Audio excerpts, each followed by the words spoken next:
Far Cry 5 video has run into a bit of technical difficulties, so instead I've decided I'm going to finish and upload this Fortnite video that started production about 4 months ago.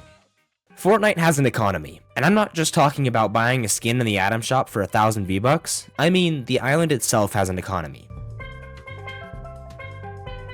Let's start from the top. The residents of this island, as we know from the lore, are family members of IO workers. IO standing for Imagined Order, for those who don't know. There is some government stuff I need to talk about first, but I won't get into too much detail with it. On the island, there are 2 branches of government. There is a head government and a local government. The head government is the IO, and I've put them on the right side of the political spectrum, from what I know in the US. And the local government, which doesn't have a name, but I've put on the left side of the political spectrum. Again, I won't get into why I've put those 2 here now. We're here to talk about the economy, what the title brought you here for. I have 3 points to talk about. 1, the cycle of money, where it's coming from and where it's going. 2, taxes the citizens of the island have to pay, where that's going and where that's coming from as well. And 3, the class system of poor, middle, and wealthy classes around the island. I'm also assuming that our time period is between 1986 and 1994 due to the look and style of cars, as well as everyone having big old boxy TVs. I'm doing this so I have a constant time period to pull financial data from. So first, let's get into the flow of money. The citizens of the island get jobs. Now, what jobs are there? Well, we have factories, we have retail, both food and wares, we have construction,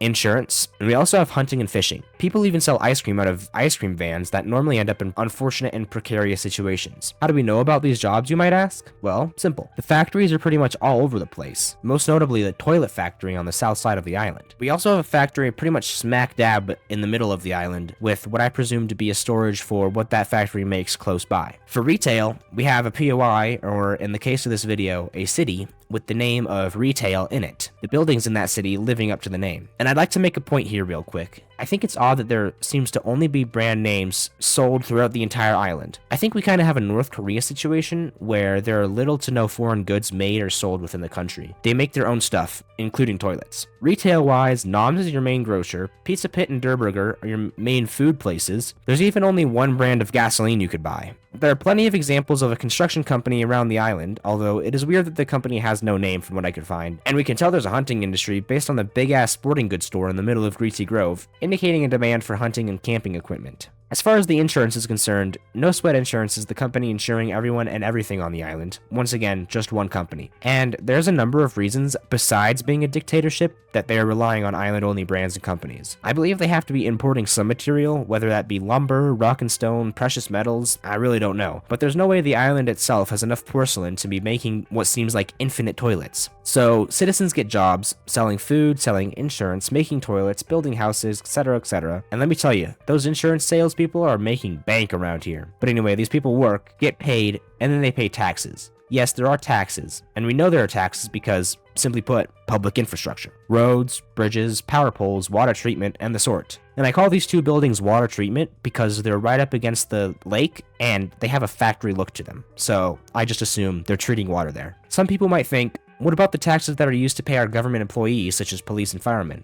Well, in Fortnite, there's none of that. So remember when I said that the local government was on the left side of the political spectrum?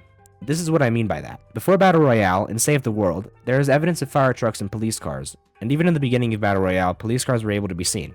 But sometime during the timeline of Battle Royale, the local government first defunded fire stations and men, which logically makes 0 sense, and then later, in front of our own eyes, defunded the police, which is why we see no police or fire in Battle Royale. And with no police or fire, a lot more of that tax money can go into that infrastructure. Although, clearly, that tax money is going somewhere else because have you seen these bridges? There is a class system within the island. Wealthy, middle, and poor classes. Even homeless people live on the island. The wealthy live in houses that clearly belong to wealthy people, like the ones pushed up against Loot Lake and the one on the southeastern corner of Pleasant Park. Middle-class people live in the neighborhoods that we can see in Retail Row or Greasy Grove, and poor people live in, I believe, some of the shacks we see, considering sleeping bags and trash in there. Now, how do we know there's homelessness? Well, there are clear signs of squatting. In abandoned houses, you can find piles of trash and sleeping bags. You can even find sleeping bags in attics of some middle-class homes. You could argue that it's just storage up there, but I think it's odd to just have a sleeping bag and some trash in your attic as storage. To help visualize this better, I've made a map.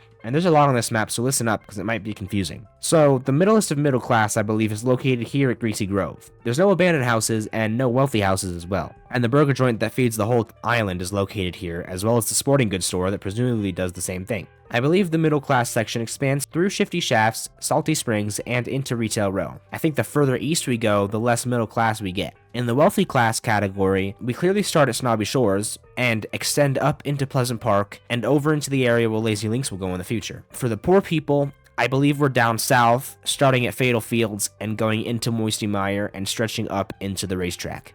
I don't really know what brand of cars everyone would be driving around, but it seems to me that a lot of people have muscle cars or luxury cars. There are still plenty of these family cruiser type cars, and you see more muscle cars and luxury cars the further we get into the wealthy class areas. But that's all I have for you today. So I hope this video wasn't too boring, but either way, I still had fun making it, so I hope you have an amazing day, and I'll see you later. Bye-bye.